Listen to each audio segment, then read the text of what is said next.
My name's Dean Albright. I'm a social worker at the York Cancer Center. I've been in healthcare about 30 years, and we have the Cancer Center open about 20 years. So my experience has been with families who have gone the journey from hope to loss to death to renewal to bereavement and to continuation of their lives. So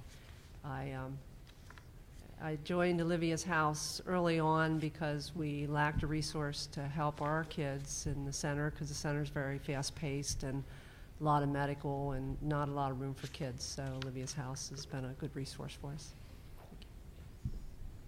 Al? And my name is Al Cooner. I own a number of funeral homes throughout the county and cemeteries and monument companies. In my role with Olivia's House, part of the program, as they mentioned earlier, is for the children to come over to one of my funeral homes, which is directly across the street from Olivia's House. We'll talk a little more in detail about that, but it's an amazing experience for me and for the children. After finishing mortuary school, I continued my education to get a subspecialty in children and death from King's College in London, Ontario. And also I'm certified in sterile ionucleation procedure.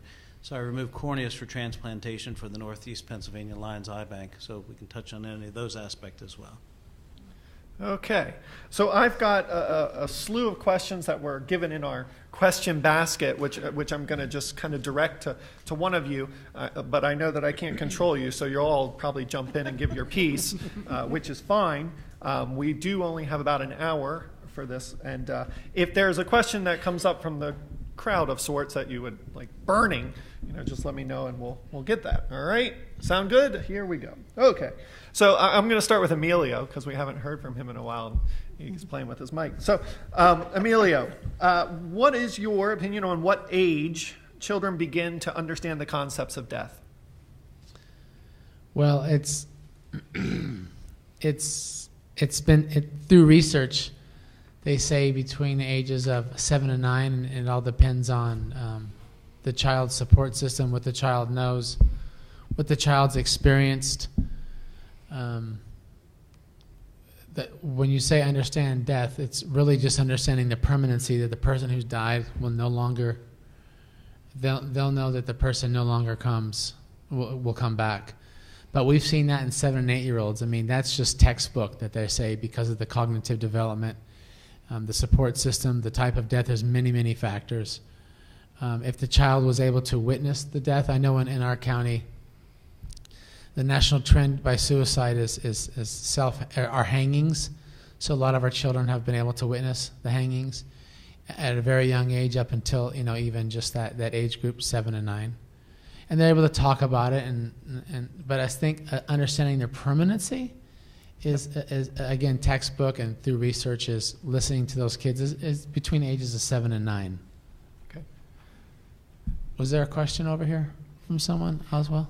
I want to add to Emilio that I know you guys have a little ones program. Olivia's House has a preschool age program. I love my mentor Alan Wolfeld's statement, which is, if a child is old enough to love, he's old enough to mourn. And I believe that a child belongs at a funeral, and you just temper how long they're there by their age. But we actually start working with grieving children at age 3 at Olivia's House, as I think you do too, don't you? Mm-hmm. Yeah. I think there's a whole variety between what do they understand and what do they feel. And I think when we talk about that age gap of 7 and such, that's understand and know. And feel is an entirely different realm, which, from the moment they're loved, they can feel. So good question. Okay. Moving on, I'll throw one at Mom, actually, because good reason. The question here says, my husband is a mortician, and he has books on this topic for children. Are there any other resources out there? And let me add, how do I get a hold of them? So that's a great question, whoever asked that. Thank you. I am proud to say that Olivia's House has a library, a lending library, and it's treated much like a public lending library. And we have over 1,200 resources in that library. Now, I don't know the mortician's lending library volume, but if you went down to the new Books A Million, there aren't a million books, and their grief and loss section is about 4 books. So Olivia's House 1,200 resources in our lending library. I'm really proud of that. They're not all on death. They're about life cycle losses as well. And we, of course, have our favorites, like I said, A Tiny Boat at Sea and I Miss You and some of the others. But we have books on how to explain that daddy's going to prison. We have books on how to explain that mommy is depressed and can't get out of bed. We have books on how to explain what is heaven. We have books on grandpa's Alzheimer's, Uncle Ed's cancer. You name it, we have it. We also have adult resources. So if there is an adult who is a reader through bereavement, that's also one of our wonderful assets, I believe, at Olivia's House. Al, from a mortician, from a funeral director's perspective, are there any books that you believe are really good? Of course, you got the cremation, books that explain cremation to children. We have those as well. I've also been a believer that we should respect our own professions and be in a position to refer people to other professions. And fortunately, we do have Olivia's House. And, thank you. and that- I think that that's resource. I think that's a great statement. There's no sense in me trying to out-library Olivia's House. Truly. It would be pointless and redundant, and I think speaks better of my profession. I'll say as the executive director of Olivia's House, we take great pride in that library. I'm very proud of it. And we're constantly adding to it. We're constantly writing our own resources. And all of the resources that Emilio shared with you tonight are actually in our library as well. So if you're interested in getting your hands on some of those books that he shared tonight, we have them available as well.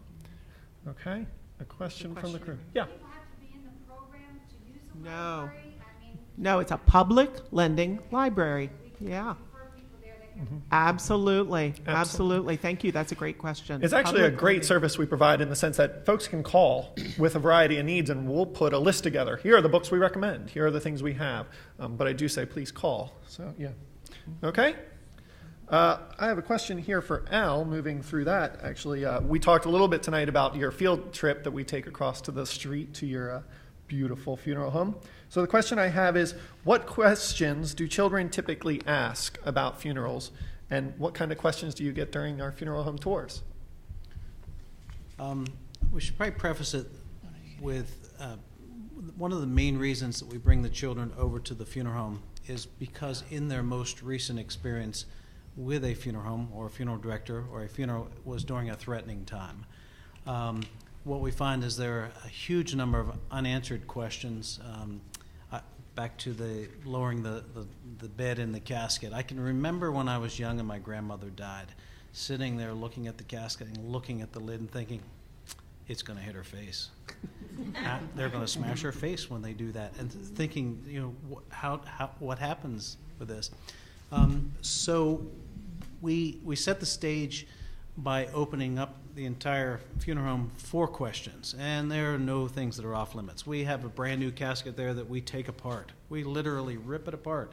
We have the kids help open it. We show them how the bed moves and that there's a mattress and there are mechanical parts. We take them through the cremation center and the funeral resource center into the casket selection room. We talk about everything, and that evokes the questions. That brings it forward, brings them forward. Frequent questions are, do we have the person's pants on? And when you think about it, the reason behind that is, in our area, 78% of the United States uses caskets with half lid, so half the lid is closed. In our area, we use a blanket to waist level. But either way, the person's legs and from the waist down are covered, so they don't see that. And so it's a curiosity question, and oftentimes triggered by just idle gossip. But one of the questions is, do we put their pants on? Do we dress the person? You adults, I hear the same kind of questions. You see somebody who has been contracted at a nursing home. They're contracted and their legs are completely contracted, almost to their rear end. And then you go to the funeral home and there's a viewing, and it appears that their legs are perfect. And the question in your mind, and I frequently is, do we break their legs? Well, you are adults, and you don't ask that question either. And of course, we don't break people's legs. We pat it out. We rip the inside of the casket out and change the mattress and deform the mattress so that the legs are still contracted, but we pat it out so that it appears normal. But those are normal questions and curious questions. Oftentimes about what we do in the embalming room, what happens with cremation, because that is something that parents are often very uncomfortable with discussing with their children. They're afraid to discuss the cremation process, how the body is dressed, how it's washed, normal and adult-like curious questions that you all have too, and typically are afraid to ask. My profession is an interesting one. You know, I've been at this almost 30 years, and 30 years ago, people didn't come on tours in funeral homes. There was this mystique around our profession. They didn't come on tours. They didn't ask questions. They didn't ask questions about costs. They didn't ask questions about funerals. They just went to the funeral, and they went through the process. Now people are much more interested. They want to know what goes on behind the scenes. They want to know what costs are. They want to know what we do. They want to know what goes on at the crematorium, what goes on with the casket. And do we put their pants on? Does their hair continue to grow? I get that one all the time. Or fingernails continue to grow. Is the body preserved perfectly for eternity? Those are all questions that we all have, and children aren't afraid to ask them. And it's funny because when I tell the parents in their intake and when we go over what every week is going to be about, I'll say, and your children get to go across the street to the funeral home and they get to have all their questions answered by Mr. Allen. And they're like, can we go? And they're jealous. So what Al has done is in the last several years, he sent a funeral director back across the street with me once we leave the children for their field trip. And he comes over and he explains things to the parents and answers their questions. And it's amazing how much they get out of that week. The parents are just as inquisitive as the children. And we run out of time. Every time we do that, we run out of time for all the questions the adults have because we were not allowed to know. It's a mystery. I think the funeral home field trip is one of my favorite parts of the program, and it's a turning point for our children, and Al does a wonderful job with that. We're very blessed to have him across the street and in our community. I think my favorite question I've ever heard that children ask you, because every time we go, there's always one question that I've never heard, and we've been doing this now for quite so many years. And my favorite one was the child asked, has anyone ever died at a funeral before? And I thought, how brilliant. I never would have thought to ask that. They come What up. do you think the answer is? So it's a great trip. Thank you. Okay. Dina, I have one for you. Okay? I'm like ready for it. It says, my child's grandpa is dying. Is it appropriate to have them say goodbye to them? The first response would be yes. My next response would be, how old is the child in terms of being able to comprehend the illness, the death, or what's happening to the person physically? Is the person in a location that the child can visit? Is the family in the same community that you have some support? Children are very much aware of stress and discomfort in a family, whether they have the words or the comprehension of what's going on. So if you are stressed over losing your parent, your child is reading that. And certainly, I think, again, referring back to some earlier dialogue, it's a learning moment. Life is present, and so is death in our everyday environment. And you can see it on the media, you can read it in the newspaper, the kids are seeing it online. So yes, I think it's very appropriate to involve that child in explanation of the death, but also in an opportunity to provide care. Is this something you can have some comfort time for Grandpa? I had a situation when my son was 5 and his best friend in school's father was dying, and the 2 boys would sit next to Brian's dad and put washcloths on him and just sort of keep him comfortable. And it was a way that both boys learned that it's okay to be present with somebody as they're leaving this part of life. I oftentimes call it the gift of goodbye. If you can allow a child to give the gift of goodbye, it is just that, a gift. And I believe that no matter what age, You can explain death to children. It's just sometimes you need some help with the words. And that's what we're there for. And as I stated earlier, the book, A Tiny Boat at Sea, there's actually a dialogue in that book on how to explain that your loved one is dying. And it's a wonderful resource. And it allows you to feel comfortable in talking to children about impending death. And a hospice team is wonderful as well in giving children in the family the support they need at that crucial, critical time. That's what a hospice team is there for. So that's a beautiful experience. Okay. It was a great question. Any questions out in the crowd yet? Or we'll keep going through our... Okay, we'll keep Emilio, have you done some death notification? Have you ever done any of that where you had to explain to a child that their loved one has died? Mm-hmm. Tell us about that. And I'm also, we started a committee with a national organization called the National Alliance for Grieving Children.org. Mm-hmm. And we call it death notification, but it's also really collaborating with colleagues like Leslie and myself from around the nation about how do we explain death to children. And a lot of it that we've learned is finding out about when that family comes together. How do we want to actually tell the child? What are the child's previous losses? What are the child's previous deaths? Was there a teachable moment for the child when they found a dead bee in their yard? They saw a dead dog, or in our case up in Lake Tahoe, dead deers, dead dogs, coyotes. Every once in a while, a mountain lion or a bighorn sheep just sitting on the highway. Those are just teachable moments. And that could be, at the time, first deaths for children. But we want to find out from the family, what does the child already know about death? And also from the adults, what is their experience? Who told them, who taught them about death? We want to find out about rituals, traditions. We want to find out about religion and culture before we actually explain the death. And as the many hats that I wear in the nonprofit, a lot of it is we set up scripts from lessons that we've learned from previous families before we go into a school or before we go into home, finding out about how exactly do we want to say it. So it never just comes from me. It comes from scripts that we've written, and we find out what the family believes in and if they're going to talk about God at all, because we would never touch that unless the family actually read from the Bible, the child went to church.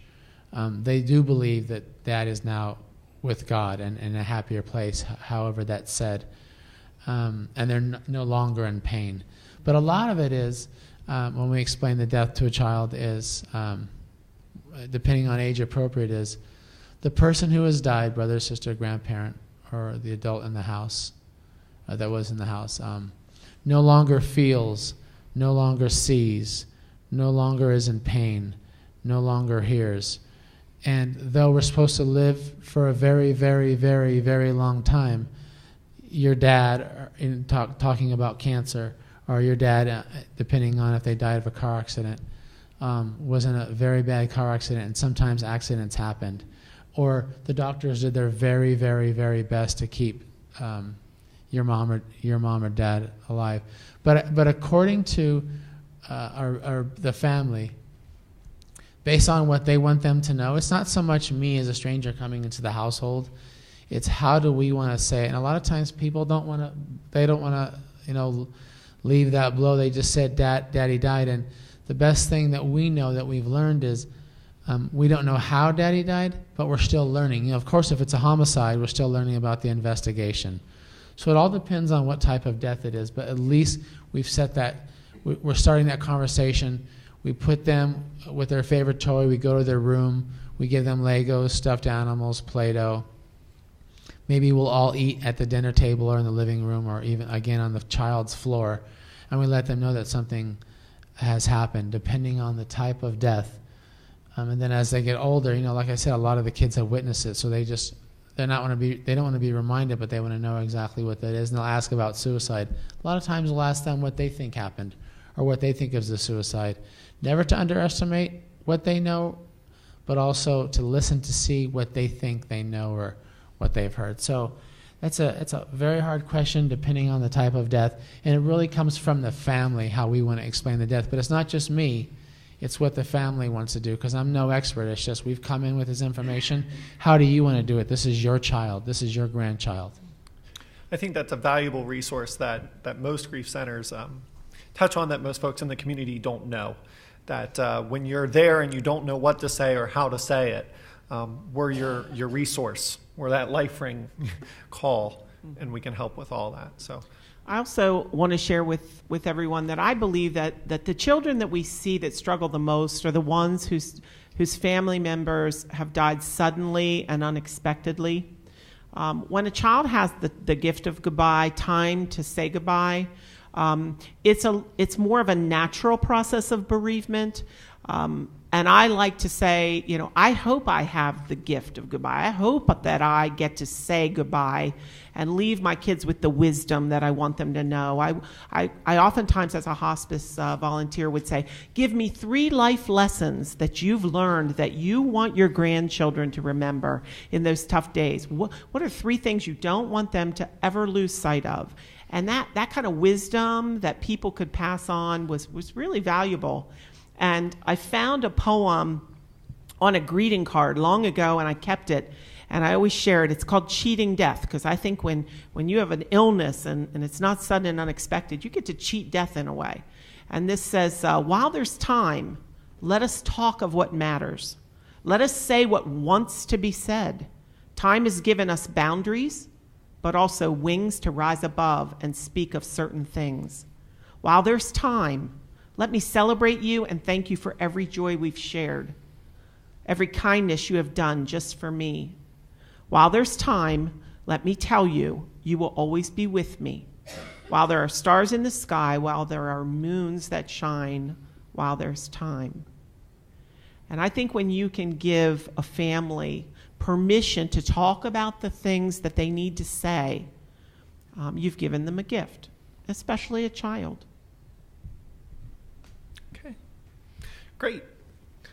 I was privileged to go out to lunch with Emilio today, and he was telling us a little bit about his work in training the doctors, and he spoke about that a little bit today. But one of the questions I got here, Emilio, is, I'm a child care director, and how do I get my staff prepared or trained for this kind of occurrence?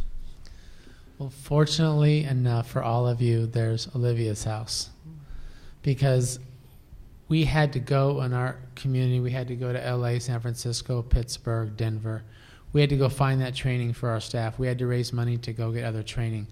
We train now, but how can we reel all these people in and want them to learn about what we're doing? These are educators. These are psychologists, teachers, realtors, people who want to be in this field. And I know that all centers, like Olivia's House, has that training. All you have to do is call or go on the webpage and find out when their next training is. And there's certificates and CEUs, I'm sure. But just think, whatever you're getting, you don't have. I can almost guarantee you that. Because I know that we didn't get any training. Social workers, I think, get, 1 class in 2 to 4 years. Nurses might get 1 to 2 years of training. But Olivia's House, they're doing the work. So you'll want to get a hold of Olivia's House and see what they're doing, and they do a training that you can bring to your school, your church, or your business. We are actually doing a training through the LIU this summer.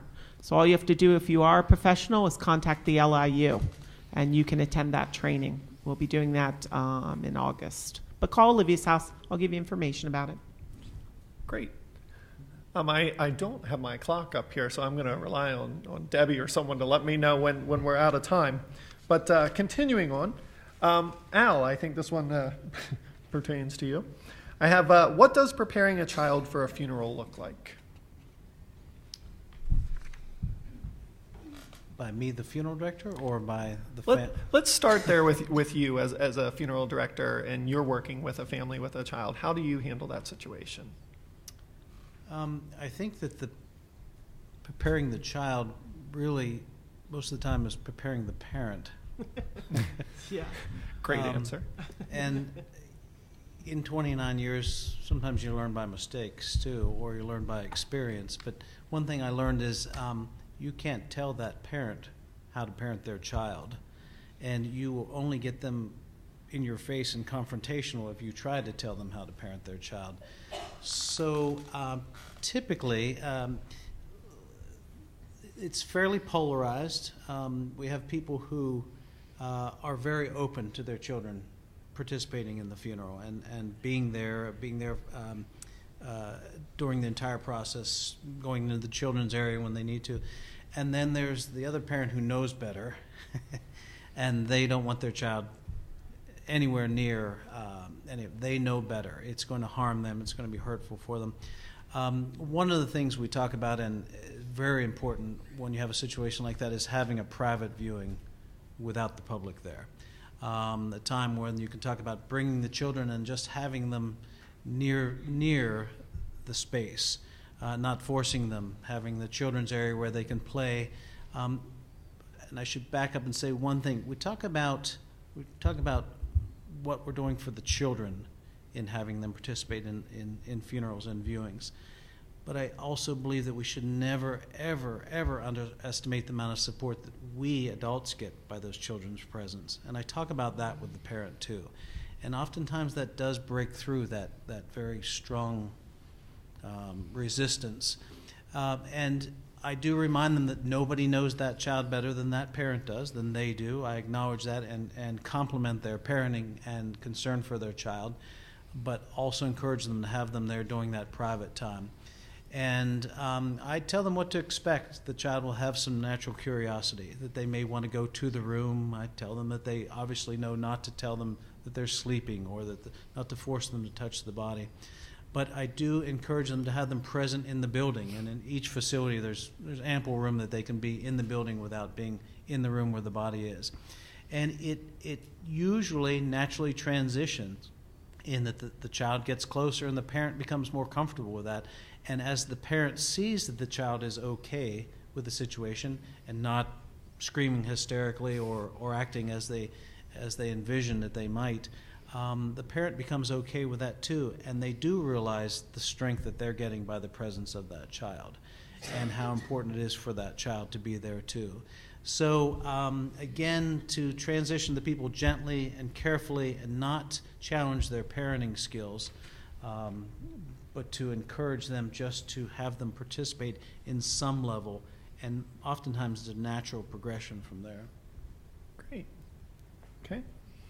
Can I just ask Al, could you touch a little bit on the parents who are afraid to allow child to view the body?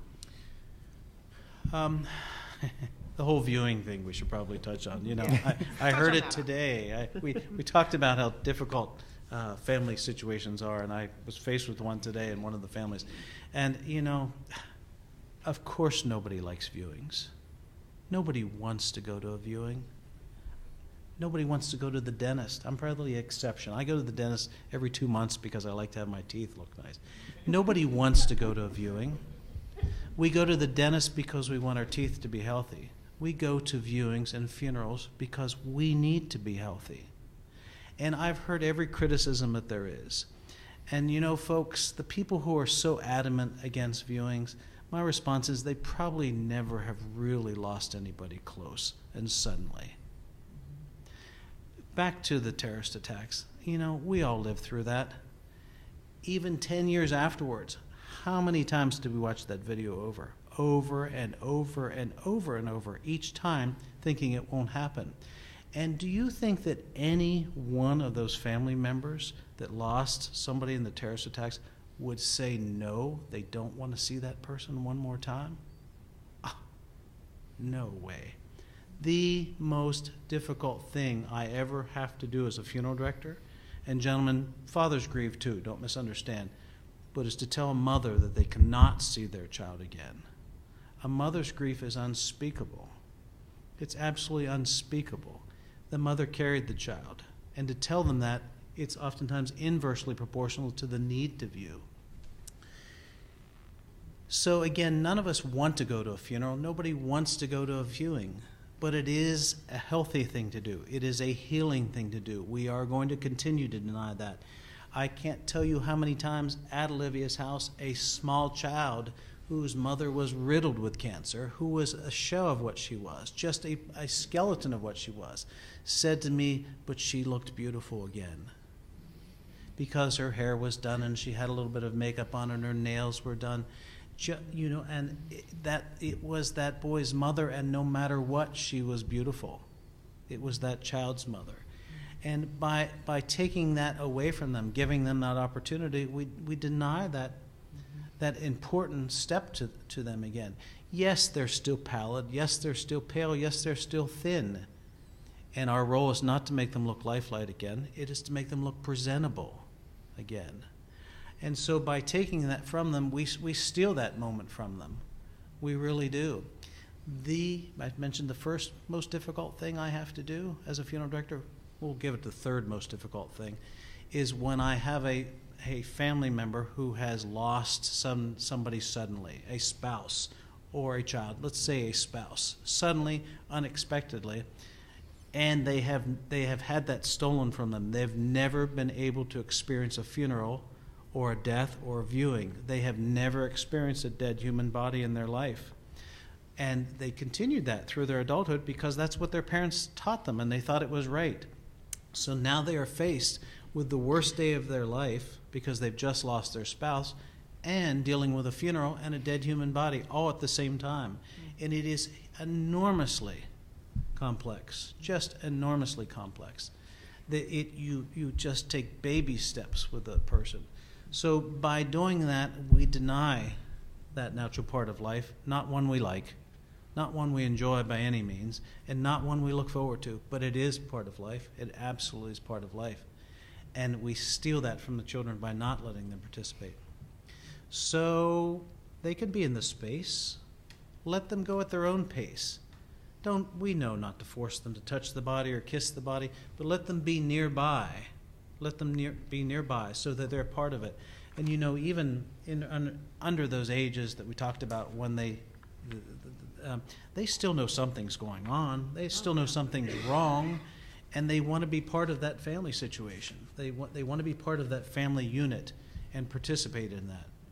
Whether it's negative or positive, they still want to be part of that family and what's going on.